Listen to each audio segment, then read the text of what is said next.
3. Hi there, and you're very welcome to Bray Wanderers Club Call edition number 8.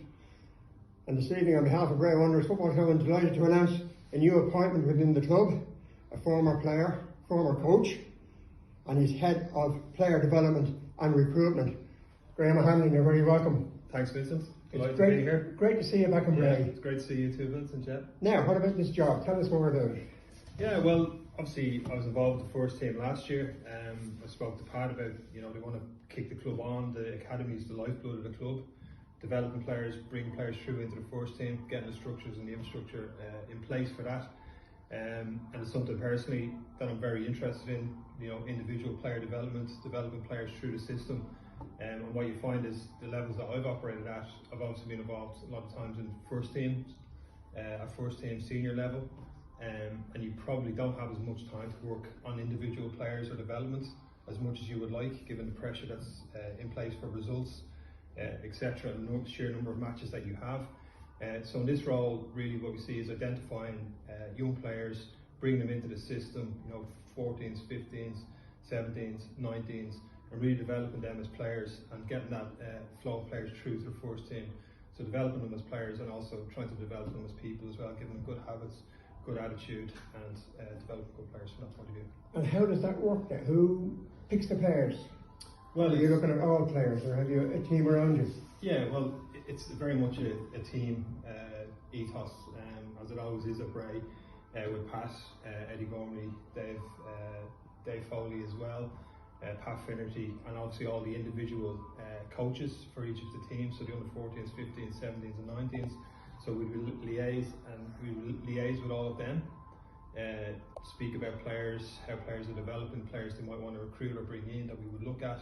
So very much a team ethos and very much kind of a collaborative approach. Well, when the managers of the teams talk to you about players, do you then bring players in and talk to them? Yeah, well, for example, last night we would be looking at our under 14s team for next year. So we would have had a training session with certain players that we'd be interested in perhaps in bringing into the club.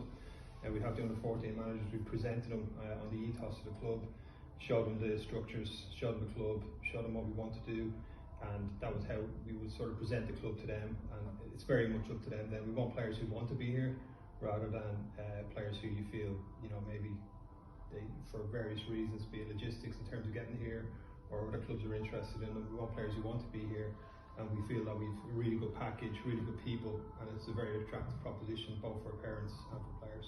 What do you think it means for a player to have somebody like you around the place? Not you as an individual, but you in the position you're in. Yeah, well, I think what I hope to achieve is that players know that there's always somebody there who will help them work on their specific individual game. So any player at any of the teams who feels that they have specific requirements or they want to work on something in particular, I'm going to be happy to help them. I'll also be looking at all the teams, the 14s, 15s, 17s and 19s, and I'll be looking at players and saying, well, I feel that player needs a little bit of work in a certain area. This particular unit in that team, be it defence, midfield, attackers need particular areas to improve on. So that's really how we would identify. So it's on an individual basis, perhaps on the unit basis, and then sometimes on a team basis as well. But again, it's always in collaboration with the team managers and the coaches as well. So if a player himself thinks, I need a bit of help, I'd love to talk to Graham, can they go directly to you or do they go through the manager? Yeah, it's whatever. I mean, if they come directly to me, I would obviously then speak to the manager and let the manager know that, listen, X-players come to me and wants to speak about X, Y and Z. So again, it's really keeping those clear communication lines open with all of the managers, all of the coaches, with Dave, with Pat and with Eddie as well, so everyone knows what's going on at a particular time. Nobody's off doing little solo runs, and that's everything that we want. We want the academy structure to be really collaborative environments, and the key point of it is about developing players for the good of the club, and everyone is involved in that. It's not about one individual person. And what does this mean for Bray Wanderers as a club?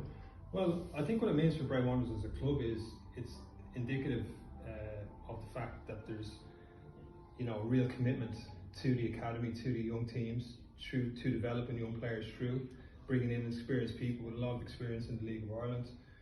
Being myself as a player and as a coach, same with Eddie. Dave's been around the academies for a long, long time. Pat obviously has massive experience as well. So we think that's a really attractive proposition and make a really, really strong academy for the club, and that will then eventually feed through into the first team.